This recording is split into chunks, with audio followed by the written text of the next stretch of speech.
धन्यवाद चौबे जी, बहुत अच्छा अपने चरित्र का बखान कर रहे थे मेरे हिसाब से जी। सर्वप्रथम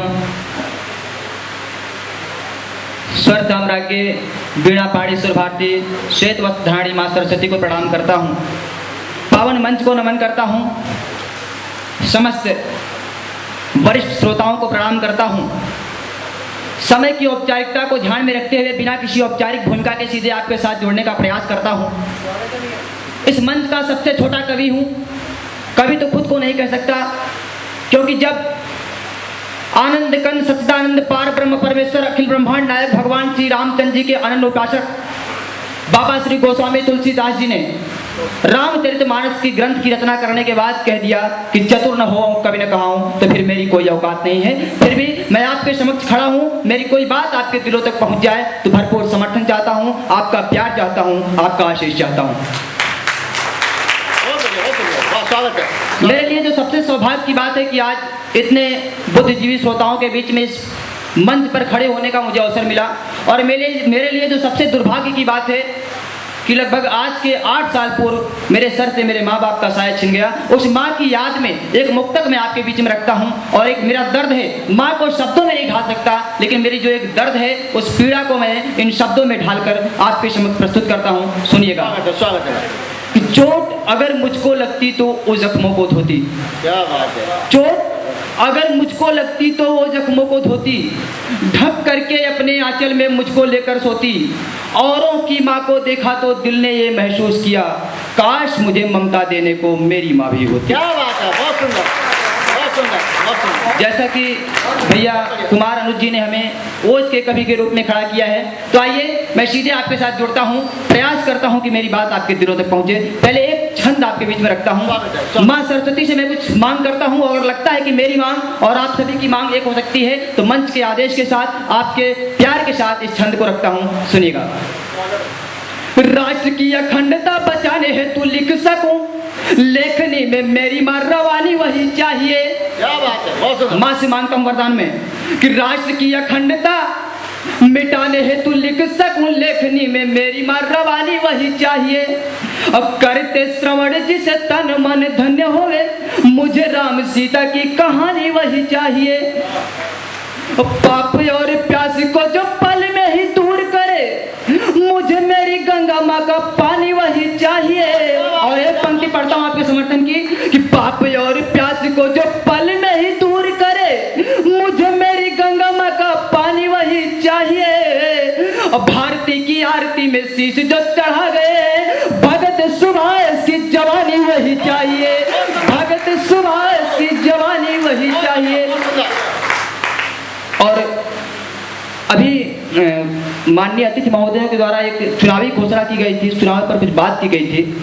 वास्तव में जब कवि का धर्म नहीं कि किसी राजनीति पर बात करें, लेकिन अगर वास्तव में राजनीति हमारे मुल्क के समर्थन में कोई काम कर रही हो, तो कवि का यह भी धर्म नहीं कि उसका विरोध करे। समर्थन तो कर सकता है, जहाँ तक मेरा व्यक्तिगत विचार है। अभी बैलेट पेपर की बात इन्होंने किया। वास्तव में उत्तर प्रदेश से कुछ ऐसी हवाएं उड़ी, बिल्कुल आनंद लीजिएगा आप। माया बोली, ध्यान सुनना आप इसको। माया बोली ईवीएम में मोदी जी की माया चली, हाथी बोली मत रो चुप रहो बहना। क्या बात है, क्या बात है, बहुत बढ़िया। ऐसी गैर जिम्मेदाराना बात कि ईवीएम में ही दिक्कत है। माया बोली ईवीएम में मोदी जी की माया चली, हाथी बोली मत रो चुप रहो बहना। अब भैया अखिलेश सर पीट पीट रो रहे हैं, काश मान लेता अपने बाबूजी का कहना। सोनिया जी राहुल से कह रही लाल मेरे, माँ अपने बच्चे को कैसे समझाती है। सोनिया जी राहुल से कह रही लाल मेरे, दुख की घड़ी में दुख बढ़ता है सहना। राहुल बोले मम्मी जी से सुने लगा रज मेरी, मुझको तो अब मैं कुमारा नहीं रहना। सबकी अपनी अपनी व्यथाएं हैं। आइए, मुझे ओज के लिए आमंत्रित किया गया है। मैं सीधे सीधे अपने काव्य पाठ से आपका सफर तय करता हूँ और सीधे अपनी रचना रखता हूँ। स्वागत है, स्वागत है।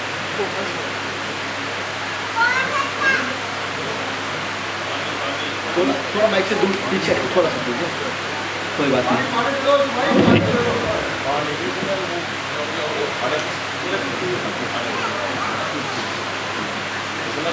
मैं सैनिक की बात रखता हूँ आपके सामने। जो हमारे देश का सिपाही जो सीमा पर हमारे भारत माँ के रक्षार्थ अंगद के पैर की भांति अपने पैर को डिगा करके सीमा पर खड़ा रहता है एक प्रहरी के रूप में, उसके दृश्य को मैं प्रस्तुत करता हूँ आपके समक्ष। आपका आशीष चाहता हूँ, सुनिएगा। आंखों के अंजन बह जाते जब सुनते हैं उनकी बातें, आंखों के अंजन बह जाते जब सुनते हैं उनकी बातें। शस्त्र के वस्त्र पहन करके कट जाती हैं ठंडी रातें। ईद दिवाली क्या होती है सीमा पर वो क्या जाने। लाख मुसीबत आने पर भी रहते हैं सीना ताने। तो इस सोने की चिड़िया का, इस सोने की चिड़िया का बस तू ही एक सहारा है। अरे भारत माँ के लाल तुझे सत सत नमन हमारा है। अरे भारत माँ के लाल तुझे वो सत सत नमन हमारा है।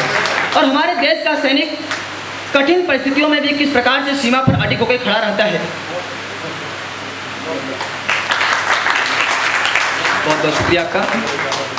किन परिस्थितियों में, विषम परिस्थितियों में भी हो सीमा पर अडिग खड़ा रहता है कि ठंडी हो या गर्मी हो या वर्षा की बौछार सुनो, ठंडी हो या गर्मी हो या वर्षा की बौछार सुनो।